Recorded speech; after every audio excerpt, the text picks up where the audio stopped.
So I chose to conduct a training about environmental strategies because they're often underutilized. Just because a lot of coalitions think that they are unfamiliar, they can kind of sound intimidating at first. We are used to things like information dissemination, so handing out educational materials to youth and their parents. We're used to hosting those alternative activities for youth, whether that be an after prom or some sort of dance or a back to school event, having a safe place for kids to go that there's no substance use. So we're used to those kinds of things when working with coalitions, but we aren't usually used to implementing policy changes, and a lot of times this is what leads to that long-term substance use prevention. So that is why we are covering this today. So before we get started on that, I want to share a little bit about me. So my name is Jaidan Pattermann. I'm a prevention specialist. I work with Service Area 13, so that covers Caldwell County, Putnam, Mercer, Harrison, Grundy, Livingston, Lynn, Sullivan, and Davies. And so my primary responsibility is I work with those community coalitions and mentor them on the strategic prevention framework. Okay, so we are going to look at the 5 W's when it comes to environmental strategies. We're going to take a look at who implements them and kind of what it takes in order to be able to implement them. Most importantly, what are they? I'm going to give you a lot of examples of environmental strategies. We're going to look at when we should implement them, what we need to do kind of before we're ready to start implementing them, where at in the community we need to implement them, and then, of course, why are they important? Why would we want to do this? And then, of course, all of these encompass how you implement them as well. So first, we will take a look at who. So if you're part of a community coalition, the answer could be you.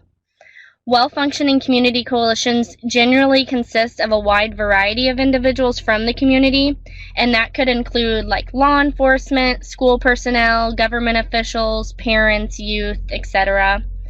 And then just for reference, I went ahead and included the community sectors worksheet, and it should be under files right there to the right. And if you click on it, you should be able to upload it. If for some reason you can't, just let me know and I can send it to you afterwards. But this just lists all of the sectors of the community that are required you're required to have in order to apply for the DFC grant. So that has all of those on there. And also, community coalitions have the unique opportunity to harness the community's power in order to create change. And so, of course, that requires substantial commitment from all sectors of the community in order to sustain that long-term improvement that environmental strategies can bring. Okay, so moving on, we are going to look at what. So I'll give you a lot of examples. I'm going to throw a lot of examples at you, but we'll look at a lot of them in depth in a little bit as well. So what are they? Instead of focusing on individual level change, environmental strategies target a large number of individuals by working to change the conditions within a community. So those could be physical, social, or cultural factors. So for example, a coalition might decide that they want to target laws or norms that are favorable towards alcohol misuse or substance use. So if we take heart disease, for example, if you're looking to prevent heart disease, an individual prevention strategy would be educating people on avoiding certain foods, exercising daily, maybe getting regular checkups.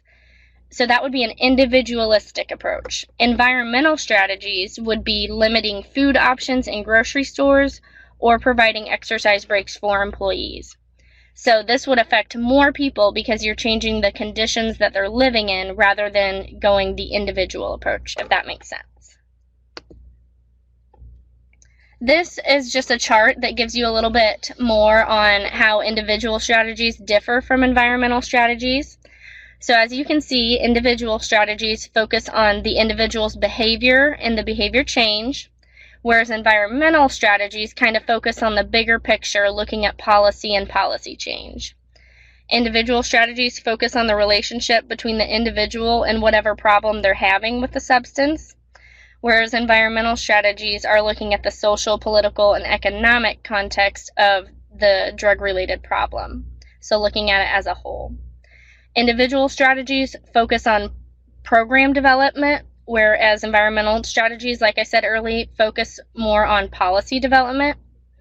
Individual strategies, the individual does not participate in decision making, whereas on the other side, they're more involved in it and they act more as an advocate, as you can see on the bottom, whereas the individual strategies, they act more as an audience. So it's a much more inclusive kind of method that includes the individual in the strategy. Okay, so here is a bunch of examples we're going to go over. I'll look at several examples as we go on and give you kind of real life examples. And remember, we are trying to select strategies that lead to long-term change. So increasing fines for underage drinking would be an environmental strategy. Product placement, when we talk about that, we're talking about, if tobacco products are in front of the counter, moving them behind the counter. If alcohol or cigarettes are being sold next to like candy or ice cream or something that would attract youth, moving them away from that would be product placement. Tobacco 21 would be increasing the age of tobacco sales to 21 instead of 18. College campus policies, we know there are dry campuses, wet campuses. Changing the policies around what is allowed on college campuses would be an environmental strategy. Limiting what can be sold and when. We'll look at this a little bit more later too. This could be restricting hours of sale. It could be not allowing convenience stores to sell certain types of alcohol. A lot of them sell those cold single-serving containers of beer, so maybe you find that's a problem in your community. You might want to eliminate that. Increasing access to treatment services. This could either be, making treatment services more accessible, as in increasing the number of them. This could also be something like providing Spanish-speaking counselors if those aren't available already. Curfew laws for youth. Street lighting, an example of this would be is if there was, a dark alleyway in your community that you know about that is known for drug sales, maybe you add a street light there. That would be changing the conditions of the community. Clean air laws, that's related to tobacco. Advertising laws, maybe restricting what can be advertised if something's promoting alcohol use or tobacco use. Or a lot of people advertise deals. That's kind of the picture there that you see on the right. 2 cigars for $1.49, kind of advertising those deals. So you could work to restrict what can be advertised and what can't. Happy hour laws. You could mandate that everybody that sells alcohol and tobacco go through responsible beverage server training. There's fake ID enforcement. Outlet density reduction. Let's say there's too many liquor stores in one area and you're finding that that's a problem. You could try that approach as well. Open container laws. Festivals and beer gardens. We'll talk a little bit more about this in a little bit too. Social host laws. That is holding an adult accountable if they are providing to youth in their home. And then compliance checks, which if you don't know what that is, it's having an underage youth go into a store and try to purchase alcohol. And if the store is to sell to them, then they would not pass that compliance check. So here's just a bunch of examples. Like I said, we'll go over more in just a little bit as well, but these are just examples. Okay, so next we are going to look at when. What do we need to do before we can successfully utilize environmental strategies?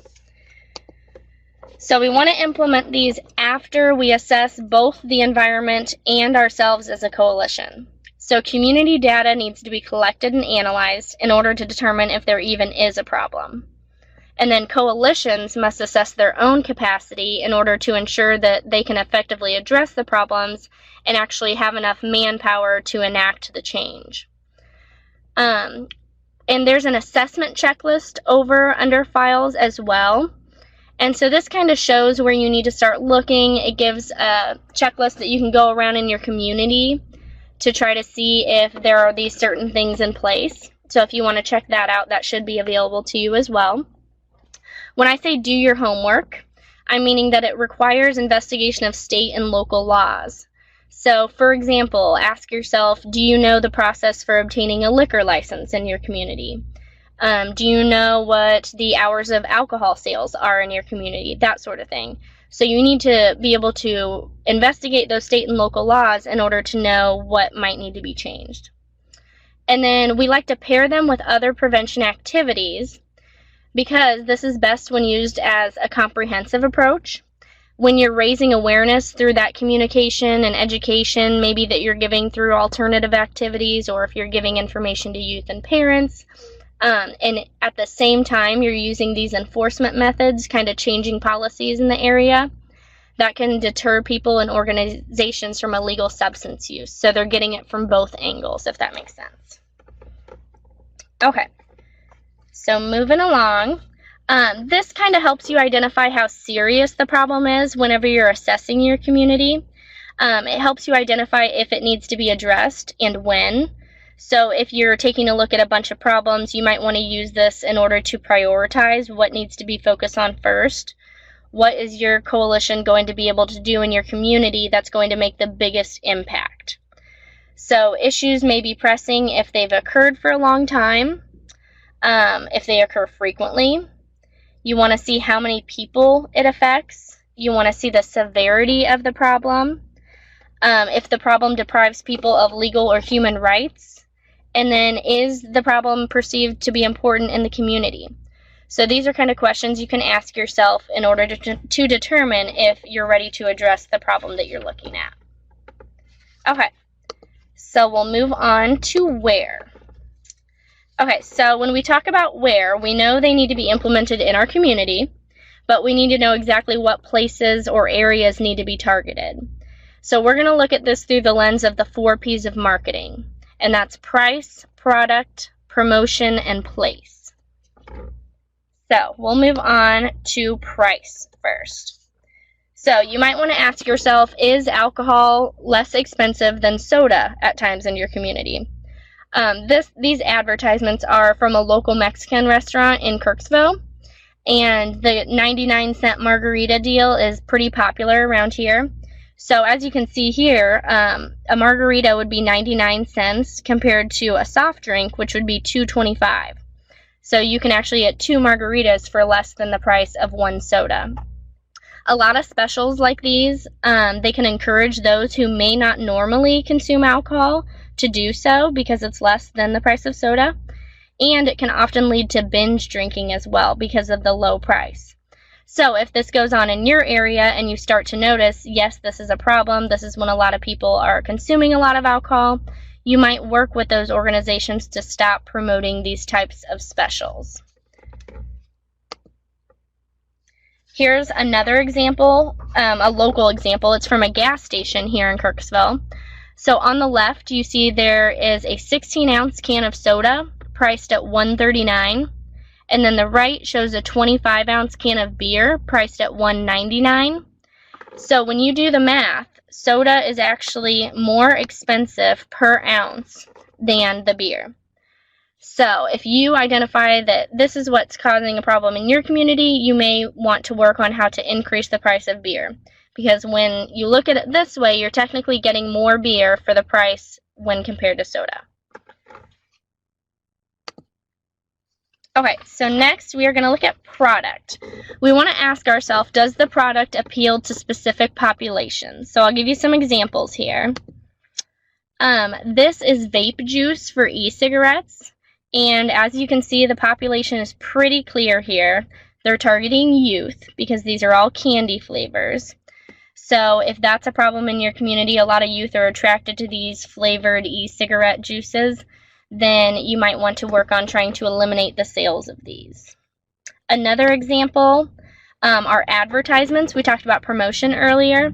Are ads targeted at certain populations? As you can see, this one is targeted obviously at people that play video games. And more often than not, that's going to be youth. So we might try to eliminate ads like this. Another one, this is Four Loko, which is an alcoholic drink. And if you look at it, it looks a lot like an energy drink that youth consume often. So maybe trying to work with companies on how they can, revamp their products so it's not so attractive to youth. Okay, now we'll move on to promotion. So in larger cities, you see a lot of community festivals that are focused on alcohol. That's kind of the main theme of them. As you can see, Missouri Beer Festival. The Beer Paws Pup Crawl in downtown Kansas City Wine Walk. I think one's from St. Louis, the other's obviously from Kansas City. So those are kind of local. And it's not to say that smaller communities don't have these kinds of festivals. If you think about it, what in your community is there that kind of the main focus is around alcohol? We have a local fair here, holiday events, sporting events, that sort of thing. There's a lot of things that the main focus is alcohol. So maybe trying to eliminate that as the focus and getting other community events in place. So if you do see that as a problem, you might try to reduce the number of events or change what is going on. For example, here in Kirksville, we have a sporting complex, a baseball park, and at one time they were trying to get it to where alcohol could be sold there, but luckily this did not pass. So we took the focus off of alcohol there at the ballpark. Looking further on at that happy hours, think of what are the happy hour regulations at your local restaurants. How long are they allowed to have happy hours? What are they allowed to put the pricing at? How cheap are they allowed to make it? That's another thing to look at. Maybe you can work with them on either eliminating happy hour or changing some of the restrictions on it. Another thing to think of would be, surrounding free wine or beer samples at your local grocery stores. Are your local grocery stores allowed to do this? And if so, what are the restrictions? And then on the right there, you see kind of a positive promotion of products, and you can probably see how that would attract youth. So again, eliminating this positive promotion of those products. All right. Lastly, we'll look at place. So these are, I think 2 of them are local examples. Think of our alcohol or cigarettes being sold next to soda or candy or ice cream or anything else that's attractive to youth. On the left there, you can see alcohol is being sold right next to ice cream. On the right, you can see that e-cigarettes are being sold right next to candy. So that's something to think about as well. In the middle there, you see one of those beer caves. These make large amounts of cold beer available. So if you have a lot of these in your community and you see that this is a problem, maybe that's something you want to try to address. Okay. Next, we are going to move on to why. Why are these so important? Why would we want to implement them in our community? Well, we want to do so because they work. They reach entire populations, and they reduce that collective risk overall instead of aiming towards just the individual. They modify the settings where a person lives, and that plays a part in how the person behaves. And it makes sense to target communities like this because individuals don't become involved in substances just based on their personal characteristics. People are influenced by all sorts of stuff, all sorts of factors, including, laws, community norms, mass media messages, and just the accessibility of substances. Another reason that we would want to enact these are because they're cost effective. When you think about how big the impact that they make is, they are cost effective. And then even if you can't change laws in your community, you can still make a huge difference just through encouraging others, working with organizations, businesses. One coalition that I work with, they tried to get that tobacco 21 and they couldn't in their community, but they were successful in going to certain gas stations and talking to the owners of them and encouraging them to just make that business tobacco 21. And so now a lot of the gas stations in their area will not sell to youth unless they're 21. So even if they didn't change an entire law, they're still making a difference in their community just by talking with other organizations and businesses. Here's another little chart. It shows what kind of change different types of environmental strategies have been shown to affect. So take, for example, selling and serving controls. When you're regulating how much alcohol can be sold and when, like I talked about, restricting happy hours, restricting hours of sales in grocery stores, that sort of thing, that has been shown to directly reduce the number of traffic crashes and DWIs. So as you can see, a lot of these environmental strategies make a huge impact in communities. So they've been proven to work. They get that collective community instead of focusing on the individual. And by doing this, it has been shown to work. So that is why they are so important. Okay. Here are some resources where I pulled some information from for this webinar. If you'd like me to send these to you, I can as well. Okay, so I know I ran through that pretty quickly, but as I said at the beginning, I am recording this, so I will post the link to our Facebook page so you can review any information that I went over too fast or that you missed. And also feel free to share the presentation with anyone else that might be interested in it. Again, here is my contact information. If you send an email to the email address here, that moprevention@pfh.org, it actually goes to the entire prevention team. So someone will be able to get back to you fairly shortly. And if you aren't already following us on Facebook, you should, because we have valuable substance use prevention and mental health information. Before you go, if you would be so kind as to take the evaluation survey, that would be wonderful. I am actually going to go ahead and pull it up for you here. And it should come up. Thank you in advance for taking this. We're always looking at ways to improve our trainings. We want to get an idea of what you'd like for future trainings. Thank you for taking interest in this topic. I hope you enjoyed the content and have a wonderful rest of your day.